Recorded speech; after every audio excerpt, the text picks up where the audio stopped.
what is the win projection total, according to the computers, for the Texans, and where do they stack up in the AFC? So I'm going to start at the top here and see when we get to the Texans and see how many of these teams ahead of them are actually on their schedule, too. The team with the highest win projection total, according to the computers in the AFC, is the Baltimore Ravens at 11.6. And I know that they didn't play in the AFC title game last year, and that a lot of people may think Buffalo or Kansas City are better teams than Baltimore. I feel similar to you, and I felt this way last year, which is that Kansas City might be the team that's 15-2. Buffalo might be the team that has the 2 seed. Yeah. Baltimore is the team that whose A game. Their A game is the best A game out there. Like, their A game kicks the ass of any other team's A game out there. And Baltimore's defense improved as the year went along last year, too. So that's an interesting dynamic is, all right, did they have a better defense throughout the entire season this year? And, if you did the old, like, hey, if you got to pick one of your teammates to be with you in a bar fight, who would it be? The Ravens have more guys like that on their team. Yes, the Ravens are quarterback is one of them. Correct. You know? Yeah. Just, the physicality of the Ravens is just a notch above a lot of the other elite teams. Yep. Buffalo is second at 11.4 wins projected. Texans play Buffalo as well. Kansas City third, 11.2. I wonder how many times in the last 6-7 years Kansas City's been third in this exercise in the AFC. So far, these are all in lockstep with the actual Vegas win totals, too. So no big surprises. She uses a lot of the GPS tracking data and everything, and a lot of stuff that maybe is kind of proprietary to the NFL. So for whatever it's worth, she's in lockstep with Vegas on with what the Vegas win totals are for each of these teams? Okay. So far. Yeah, so far. So Kansas City, 11.2. Denver is fourth at 9.5 projected wins, which I think is their Vegas total exactly. That is their Vegas total, but if that's the fourth in the NFL, then yeah. Fourth in the AFC. Fourth in the AFC, though, then yeah, she's going to start to diverge a little bit, I'm guessing. Okay, so, and by the way, Denver also on the Texans schedule. Right. So these are all... Yeah, and Denver's going to be fascinating. I can't wait for the Texans to play Denver. There's so much actual grudgery from Texans fans in that, Sean Payton got money whipped by the Broncos and then acted like he was the guy the entire time and acted like he didn't know what they were talking about when supposedly the Broncos also wanted DeMeco Ryans. No, they never told me that. No, they wanted DeMeco. Week 9. So Denver is fourth. So far, all these teams are on the Texans schedule. Fifth, Chargers, 9.3. Seth, are they on the Texans schedule?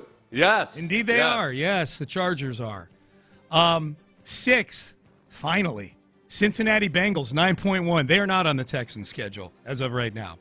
Maybe in the playoffs, who knows. And then finally, seventh on the list, the Houston Texans. Smack dab in the middle, Sean. Smack dab in the middle. Not getting too far ahead, not falling too far behind. Now Vegas has the Texans winning 9.5 games, so this is an insult since they know. Your computers Slap have insulted in the face. me. Damn it. Slap in the face. Honestly, if I were a computer, which I know a lot of people wonder, like, is Seth a computer or a human? Because my God, he never messes anything up. If I were a computer, I'd have a hard time looking at the Texans and knowing exactly what to make of that offense. I feel reasonably confident if I'm a computer about the defense, but that offense has got a rejiggered offensive line. You got two rookies that might factor heavily at wide receiver in the receiving game. You've got C.J. Stroud, just looking at the numbers. It was not nearly as impressive a performance last year compared to the first year. So from a computer's point of view, 9 wins feels about right if you take in the quality of the defense against all these unknowns on offense. Yeah, the thing that really helps the Texans, because you may say to yourself, 9 wins? It means 9-8? Like, is that going to be good enough? Well, here's the thing you need to remember. The other teams in the AFC South, Jacksonville, Indianapolis, 7.6 wins.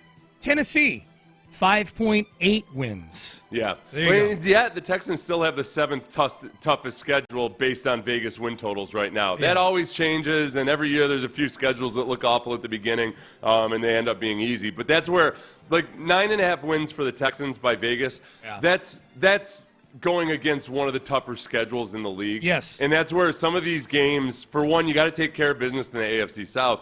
But you look at the teams that are projected winners in the league this year versus that are on the Texans schedule. I mean, you've got the Ravens, you've got the Chiefs, you've got the Bills, you've got the Rams, you've got the Bucks, you've got the Broncos, the Chargers. Like there's and some of those are on the road. Like they make up for those opponents make up for the fact that you're also playing the AFC South. They cross over with the AFC West and the NFC West this year. Those are the two divisions that they play outside of the AFC South. They play the full complement of teams. This is a bad year to get both of those divisions on your schedule. I would say, look, the three of the teams in the AFC West are playoff teams and are projected to have more wins than you already. We just outlined that. Kansas City, Denver, and the Chargers. Those are good football teams. The Raiders, by virtue of trading for Geno Smith, removed themselves from at least being a joke, you would think. So that's a harder putt than it was before the offseason. And then the NFC West there's no killer in the NFC West, but there's no sad sack in the NFC West either. It's not like the NFC South. Two or three teams that could be vying for the first pick in the draft. San Francisco is probably going to be better than they were last year at 6-11 just by staying healthy. Seattle is a competitive team that you're playing Monday night on the road.